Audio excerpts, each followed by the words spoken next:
parents will know from today whether their schools of choice, if you like, for the 2023 academic year have in fact been approved. And that's for those parents who use the online application platform to apply for placements for grades 1 and 8 in Gauteng. In fact, the Education MEC, Panyaza Lesufi, at the weekend telling us that over 760,000 applications have been received. Let's take stock of the process so far and the way forward. Bring in Gauteng Education Spokesperson Steve Mabona, who's with us in our studios this morning. Great to see you as always on this Monday. Hopefully not a blue one. Thanks for coming through to chat to us. And we've reached an important moment for this process, as is the case every year. But let's perhaps begin by clarifying what parents should expect today, because not all of them are going to receive an SMS. Indeed, that's why we actually are saying they need to be patient, because not all of them will receive SMSs today. But since 1 minute past 12, they've been receiving SMSs. I mean, we saw in our social media platforms, some are happy. They are indicating that they've received their happy SMSs. So we'll continue up until the 30th of November, right? Issuing those SMSs. But there are those that will still want to log in and go into the system and check, because sometimes you might not receive an SMS only to find that there's an offer for you in the system. So SMSs that we have issued up to so far, they will be saying your child is placed at the school that you've applied to. Right. It means we agree with you. We have space there. You are closer to that school. And often at times, some of the parents, they just apply to that one school and they know that they will make it. They don't need to do anything. They need to go in the system because already they have space. There's SMSs that will indicate that there's an offer waiting for you. You need to access the system and go accept. Because if you apply to 3, 4 or 5 options, if one school gives you an offer, it's up to you to go back into the system and accept, the offer in the system. All right. So what happens to the parents who don't receive their school of choice? Are they also anticipating SMSs between now and November? Yes, we will accommodate everyone who's in the system. Even if we don't give you a school that is preferred, we have an obligation constitutionally as the department to place children. Sure. That's why we'll normally argue with those that are saying there's overcrowding in one school. The MEC will always ask, so whose child must be at home? Yeah. We rather work with what we have and make sure that we increase the classrooms by making sure that we avail mobile units. We provide funding to schools to build their own classrooms. I mean, there are schools that gave us 8 classrooms at a lesser cost. And so we'll be continuing with that process. Give them money, they increase the number of classes, and we're in a position to accommodate everyone. There are those that will not be in a position to accommodate now. Those that could not give us, verified proof of address. We will accommodate them from the 1st of December up until the 15th. And there's no room for appeal. We give you space to a school that is available, because we are operating outside the application period.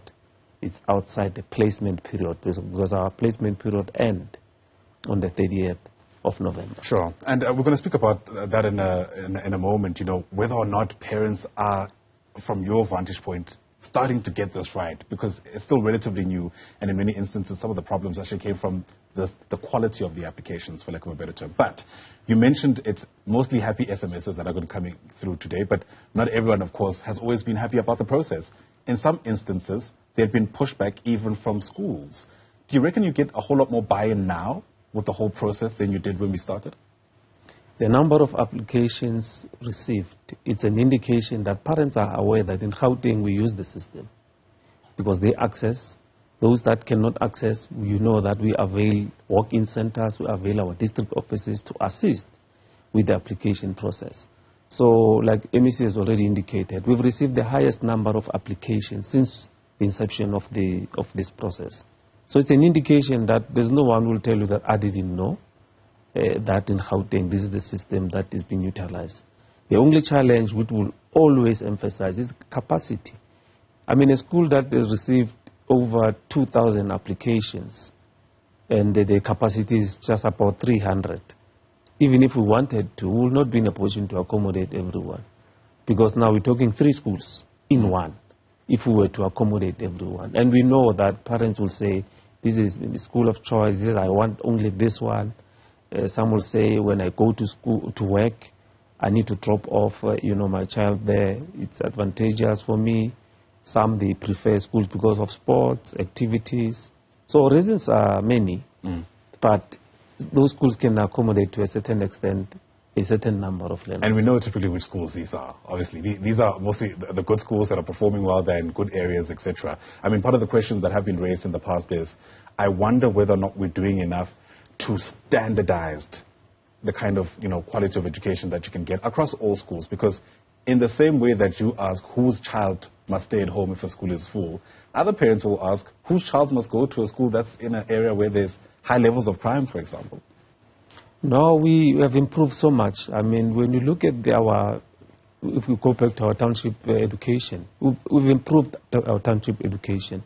I mean, the online, education that we have implemented there. I mean, each and every township school will have your smart board, learners will have their tablets, educators will be empowered with their laptops, so learners can be taught remotely.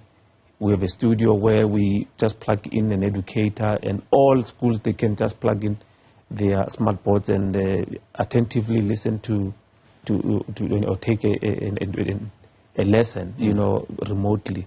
So we are opening schools of specialization, which, everyone wants to be in those schools of specialization. 90% of them, they're in the township. And we look at their performance. They are doing very well. There's no school of specialization that gives us less than 85% in terms of our grade 12 results. So it's an indication that we've done so much as the education to improve, and we continue to do that. I mean, when you look at those schools, we are targeting 35, to open 35, by the end of this term, and we should be in a position to do that. And are you finding that you are able to get the right skilled teachers to those schools of specialization? Yes, indeed. I mean, educators are trained in the same pot. And if you empower them on a continuous basis, they will give you, the results. Yeah. Our educators are on a constant basis being developed, and that's why they're giving us results. Sure. The objective of this online system was also to kind of make sure that there aren't enclaves of elitism, so to speak, where there are people who are safeguarding some of their schools because they believe it's theirs, etc., to break some of those chains. How well are you doing insofar as that is concerned? Do you reckon there's a whole lot more integration now? Indeed. I mean, that's why we were saying we'll look at the grade R. I mean, some schools, they were using grade R to gatekeep.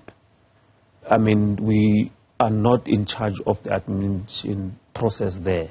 So if we were to say, if I'm in grade R, I'm in a certain school that I must be prioritized. We're saying no. Everyone must be given a fair chance. All those that are going to grade 1, they will queue in the system because we can account.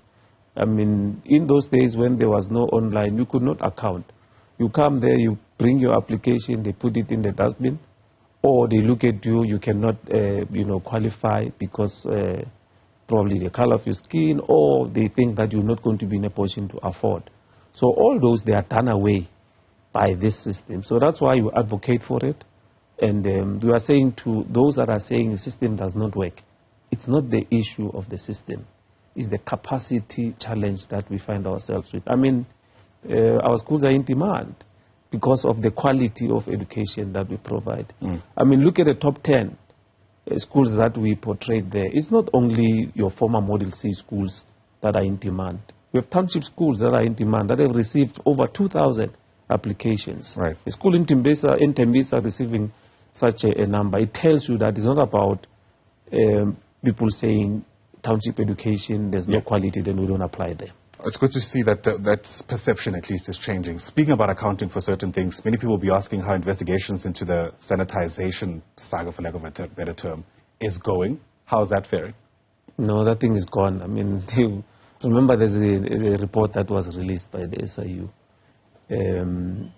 which then paved the way for departmental action to be taken. Yeah, that's what I mean. How much of that has taken place? No, it's not a process that we are in control, over, because remember, it's done independently, if you recall. The department, as a department, we are not involved there. It's an independent process which we are giving an opportunity to finalize. But there are officials that are attending that process. And no one's been fired yet? Any kind of accountability from what you've seen from that process? No, but remember, we need to wait for the process to end. Like as we're saying, the process continues, and we just have to wait for the process to end. Once the process is done, we should be in a position to come in the public space to say, this is what the process found, and this is the action that was taken. And as for the MEC, I mean, people are saying, when is he accounting and all that? Those are people that don't understand what really happens, because the SIU report came, and they said nothing wrong that he did, because he took an initiative of making sure that this process was started and up until where we find ourselves in here now. So that's an update on that. Okay. Steve Mabona, thanks very much indeed. He speaks for the Gauteng Education Department on the issues around the placement of some pupils as well as many other related matters. Once again, Steve Mabona, thanks for coming through.